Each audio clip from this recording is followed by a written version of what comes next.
These are dominoes. You will notice that each domino has two sides. On the sides we see dots. These are referred to as pips. One of the ways in which we can use the dominoes is to help us locate and describe the location of a point on a Cartesian plane. So what I'm going to do is I'm going to choose a domino. I'm going to choose this one. Now on a Cartesian plane, we have four quadrants and we have positive and negative numbers.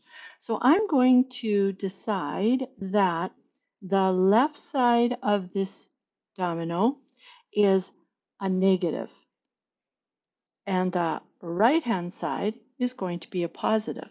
So that means that the point that I need to locate is -6, 4.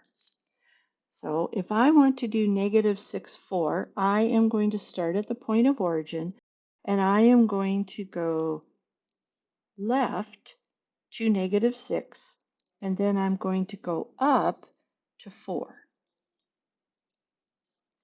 And I can label it.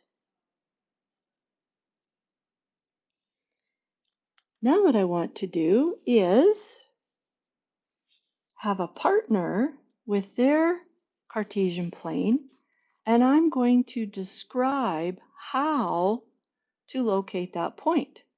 So again, I'm going to tell my partner, start at the point of origin, go left along the x-axis to -6, go up to +4 on the y-axis, and locate your point.